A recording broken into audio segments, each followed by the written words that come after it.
Welcome to Get Paid for Your Pad, the definitive show on Airbnb hosting, featuring the best advice on how to maximize profits from your Airbnb listing, as well as real-life experiences from Airbnb hosts all over the world. Welcome.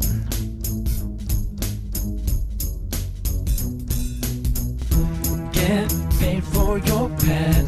Get paid for your pad. Get paid for your pad. Get paid for your pad. Get paid for your pad. Get paid for your pad. This episode is brought to you by Hostfully, a company that helps you make beautiful guidebooks for your listing. Especially for Get Paid for Your Pad listeners, get 2 free months of their premium version. For more details, visit hostfully.com/pad. Welcome everyone, episode 169 of Get Paid for Your Pad. Today I'm very excited to have a very good friend of mine on the show. I've actually stayed in his Airbnb listing in Denver, Colorado. I've known him for a while. He's quite an inspiring figure. So I'm really excited to be picking his brain today. Joe, welcome to the show. Hey, thanks, Jasper. Nice to be here. How's it going, buddy? It's good, man. It's good. Just enjoying the sunshine in beautiful Colorado. Awesome, dude.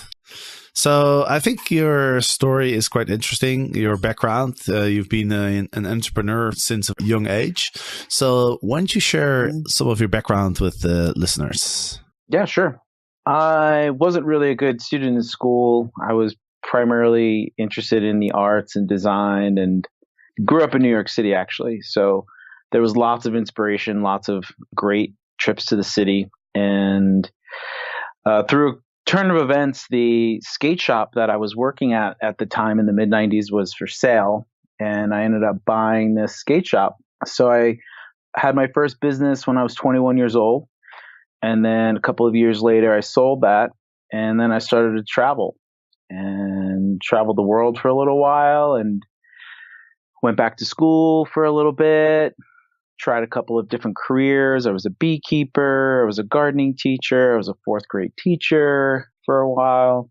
And then about 10 years ago, I started my last business, and I had that for about 8 years. And then I sold that company about 3 years ago. And then since then, I've been traveling and remodeling some real estate and just downshifted for a little while, trying to discern what the next step was going to be for me in my career. Awesome. So I know you as somebody who always puts a lot of thought into the things that you do. You pay a lot of attention to detail, and you're very organized, which comes in very handy if you're running businesses. And this also is reflected in the way that you run your Airbnbs and also the design that goes into your Airbnb properties. Yeah. So I remember staying at one of your places in Denver, and I remember you were remodeling it at the time. But I also remember that that it was just a very well decorated place. It really had everything that you could possibly think of, and then some extra stuff as well. So in this episode, we're really going to talk about how can you make the most of your listing, and again, not just how do you run your business most efficiently, how do you get the best results, but also when it comes to decorating, interior design, like how do you create a unique experience for your Airbnb guests? So I'm sure you have a lot to say on this topic. Yeah. I have this theory about my guests, and I call it closing the gap. And the gap is, in my mind, how quickly can I get them to feel at home and get them to making them feel like, oh gosh, I don't want to leave, or gosh, this feels like home and I've only been here for 2 days. So I run this through my mind constantly, which is, from the immediate initial contact to the time they step foot in the house, I want them to feel like they're already enjoying the space. They're enjoying the experience. So I have this thing in my mind, like I said, it's called closing the gap. I think the Airbnbs I've stayed in throughout the world and what I see online, I think that there's kind of 2 or 3 different types of Airbnbs. There's the sterile Airbnb, which kind of looks like every other Airbnb, the stuff that's bought from IKEA, or everything is really clean and neat. And those are great. I think that's a very safe execution. It's a safe approach. That's not my approach. I want to bring character to my guests. I want them to feel like they're actually in someone's home, not in sort of a pseudo hotel. I try and keep just whatever it is around the house, maybe some are personal items, some art, maybe it's just the spice rack, it's just lots of different jars around. So I want people, in closing the gap, I want them to have a home-like experience. I want them to have, probably experience is the most important word. Awesome. So can you share some concrete details of how do you close that gap? Yeah. So information is power. And my intro email is pretty extensive. And I go through all the things in my mind that would help me eliminate any concerns about how to start my trip. In other words, I run through things about transportation in my intro email. I give them the door code in my intro email. I give them the Wi-Fi password. The Wi-Fi password is one of those things that I feel like your guests should never in a million years ask you for. So I put it everywhere, because Wi-Fi is one of those things that helps people feel connected right away. I give them information about places to eat right away. Breakfast, if I know they're coming in the morning, or dinner if they're coming in the evening. I make it very clear to them that communication is important, and always let us know if you have any questions. Also in that email, I give them a link to a Google Drive folder. And inside that Google Drive folder is the house manual. And the house manual is close to 20 pages. And I walk people through pretty much almost every room in the house. And if there's an interesting story about a piece of art that's in the house, I'll take a picture of that piece of art. And there's a description about maybe the story of how I got that piece of art. If there's something unique about, let's say, my patio, as you've seen, is all made out of pool table slate, I'll make sure people know that inside the house manual.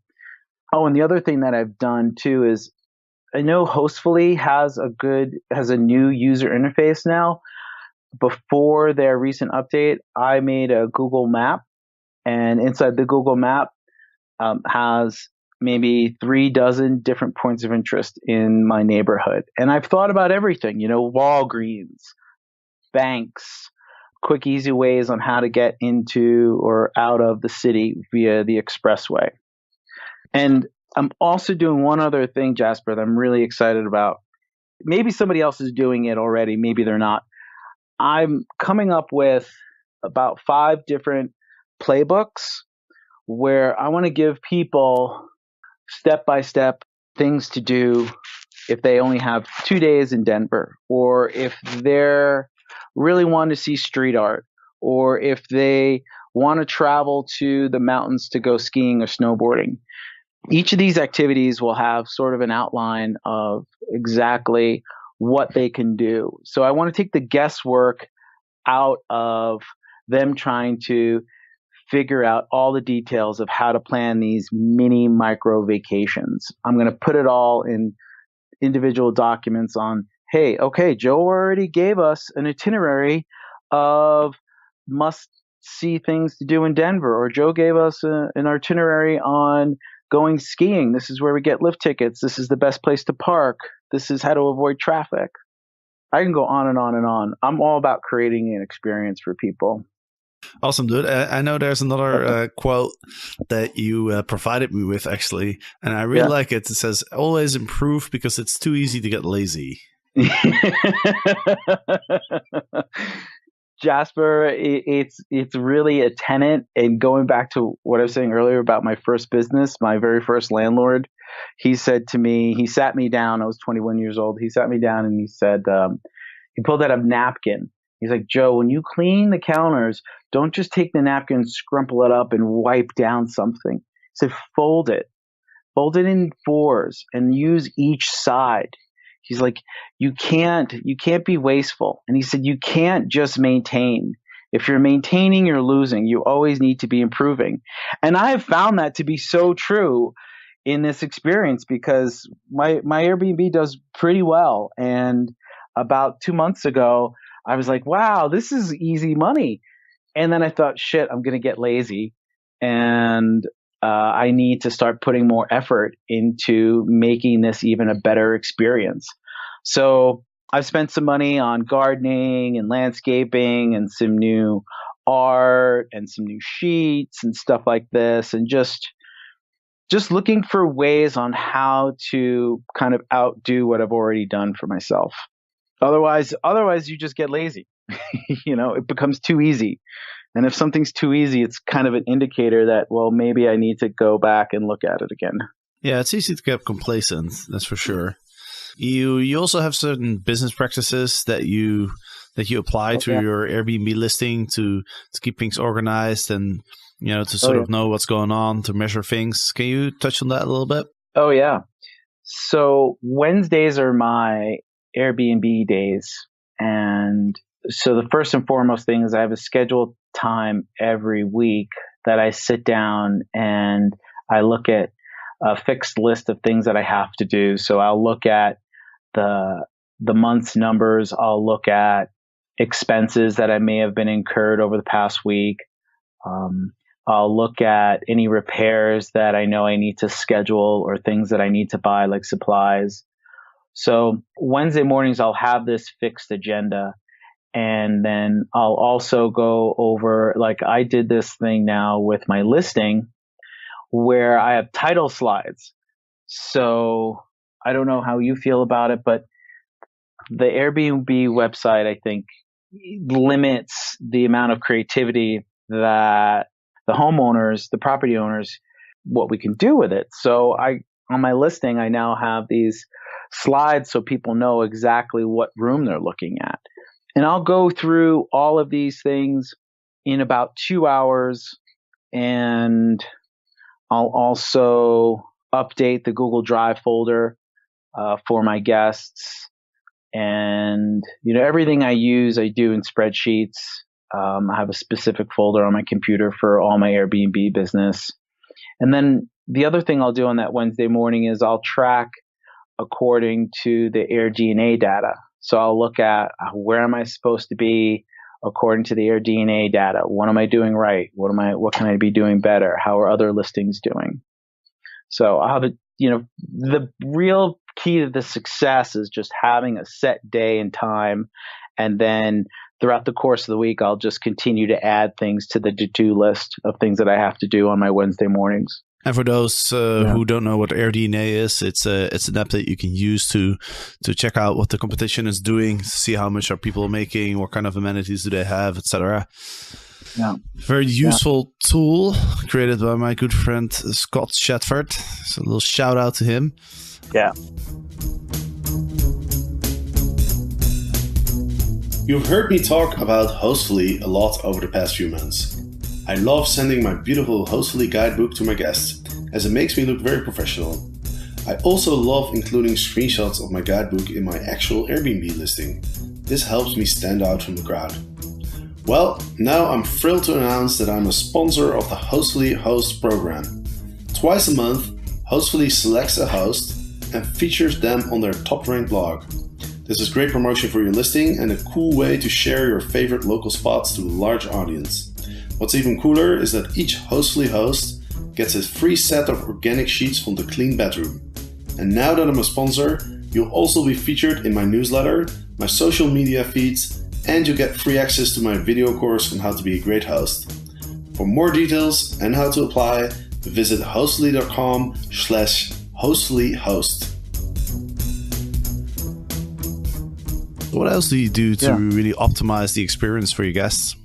So I try and think about the different types of travelers that I have coming through my house, and I'll have people who are on family vacations, and I'll have games for them throughout the house, and I'll let them know that there are games. There's a very obvious, clear section in my house for Jenga, cards.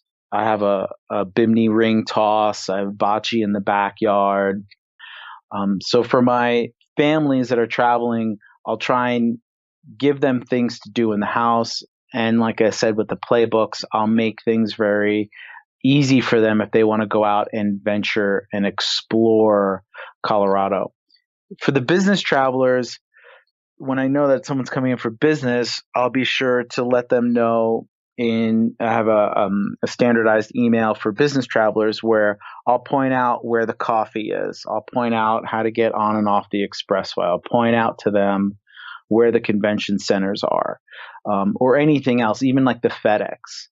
So depending on who the guest is, I'll just try and put myself in their shoes and say, okay, it's this type of guest. What are they going to need to get the most out of the experience? I want them to have a great time. So I am a host and I'm a tour guide. I'm like a virtual tour guide is the way I think about it.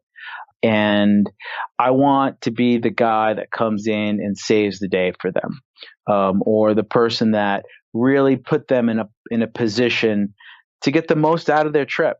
The last thing I want them to be worrying about in my mind are simple amenities that somebody who's just trying to get comfortable in a new place. I don't want them to worry about any of that. The soaps and the utensils or whatever it is, the towels, all the little things, those should all really be, they shouldn't be things that you should really be worrying about. You should be really focusing on who are they and what do they need and what do they need even before they even know that they're going to need it. That makes sense? It makes sense to me, yeah. You're really not. Well, one thing I always advise people before they start their Airbnb listings is to literally go out on the street and pretend that you've just arrived in your city and now you're about to walk into your Airbnb as a guest and really visualize that experience, because that's the only way to really, figure out what are the actual needs of your guests, right? And imagine, what kind of traveler are they? So I think that makes, I like how you worded it actually, to provide people with something even before they figured out that they need it, right? Yeah. But it's And what I do, it's funny. I do it all the time. Whenever I travel, again, I use the Airbnb and I open up the front door and I put myself in the shoes of my guests. I do this little mind trick on myself. I'm saying to myself, okay, I want to feel comfortable. What am I looking for? I'm looking for the light switch. I'm looking for the couch. Or I'm now starting to think about where's the grocery store because I want to get food in the fridge, or I need coffee.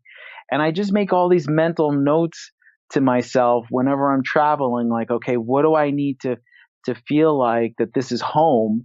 And then I go back home, I go to my Airbnb and I say, okay, now I'm that guest, like what you said. I'm opening up the front door. What are they going to want? What's that primal impulse of making them feel like home?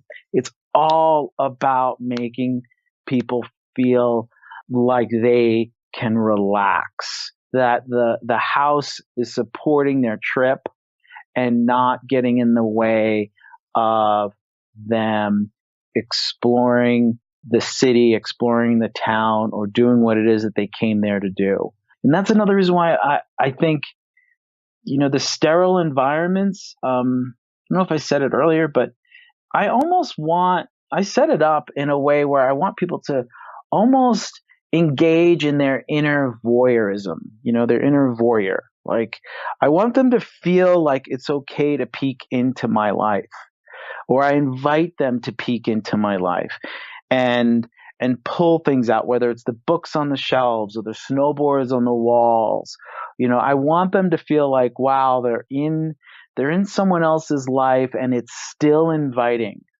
But there's a time and place, I think, for the sterile IKEA Airbnbs. But I'm not afraid to put, glassware that I know may break, or pieces of framed art that, just, may inspire a certain kind of reaction. I want people to feel like engaged or kind of inquisitive or curious, versus the house kind of just feeling like the equivalent of like a hospital room. I don't know. So I know you have two listings. So one listing you rent out permanently, and then the other listing is where you actually live. So you only rent out that one when you're on holiday, or I should say holiday. I should say when you're traveling. Yep. So my question really is, right now you're in Denver. So do you personally greet your guests when you're in Denver? Yeah, I try to. And when I don't, I have a co-host that helps me, and then he'll greet them. And it's always a treat for me whenever I get a chance to meet the guests. And I definitely feel like that is something that, if at all possible, somebody should greet the guests. Somebody should find out when they're arriving and be there to shake hands, be there to open up the door, be there to point out one or two key things. That is the white glove service. That adds to the human connection. That adds to closing the gap. It's something that a hotel can't provide. The front desk person can't give them that personal touch that somebody can when they're opening up the actual door to the house. So if I can't greet them, then my co-host will greet them. Yeah. And then there's been times when, guests have shown up at 10, 11 o'clock at night and we can't get there, and we just check in to make sure. We'll send them a quick message to make sure that they got in okay, if there's any questions. And speaking of communication, Jasper, I really think if you want a high performing Airbnb, your communication needs to be within, minutes, not within hours. Like, you need to be within 10 minutes, 5 minutes of reaching out. Even if you don't have the answer, they need to know that they're not lost at sea waiting to hear back from you. So I think that should be the standard for anybody who wants, again, like a very high performing Airbnb where they can command extra dollars for their service, that the people know that, if I got a message right now on the phone while I'm doing this interview, Jasper, I'm going to send them a quick message saying, hey, I can't get back to you, but give me like 5 minutes and I'll be right back in touch. I'm going to do that. I'm going to do that. Awesome. Yeah, I agree. Communication is key. It's half the battle won. When you communicate well with your guests, of course, response times, etc., is very important. Just quickly before we finalize this episode, what are some of the most memorable experiences you had? Being a host? Yeah, do you have some weird guests, or maybe some guests who caused some trouble, or maybe you had some guests that you really connected with and ended up being friends with them? Or yeah, I think I've had all the above. There's been great people that have come into the house, and I hear this from the co-host. Like, they'll come into the house and they'll see all the character in the home, and then they'll say, "Who is this guy?" And that seems to be like a pretty common question, when they come into the homes, and that feels good. Like, people appreciate the house. I've had this one particular person, I think they were from Germany, and they asked so many questions. They wanted even information on how to get grocery food delivered to the house. And we outlined so much information. They even wanted to know, like, down to almost the day before they arrived, like what the weather was. And they're traveling to other parts of Colorado, and they wanted to know clothing attire. And then they get to the house and they break something in the shower. And then they tell us that the upstairs bathroom is leaking, and then they leave like a 2-word review.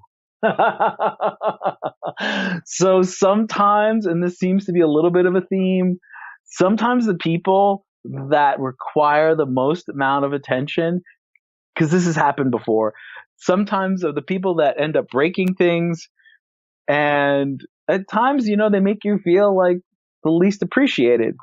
And it just comes with the territory. It's a little bit of a pattern that we've seen. But we're doing a lot of events. We've had photo shoots for underwear companies. We're hosting a large event in the backyard where there's going to be a band and catering. So those events are fun, when we get a chance to interact and that the house gets to be used in a different way. And those are very profitable as well. Awesome, man. Well, Joe, thank you so much for sharing your experience on Get Paid for Your Pad podcast. Looking forward to hanging out with you probably pretty soon in Las Vegas, maybe. Yeah, see you in a couple of weeks. All right, cool. Awesome. Man. So thanks for listening, everybody. And we'll be back with another episode on Friday. So hope to see you then. Get paid for your pad. Get paid for your pad. Get paid for your pad. Get paid for your pad. Get paid for your pad. Get paid for your pad.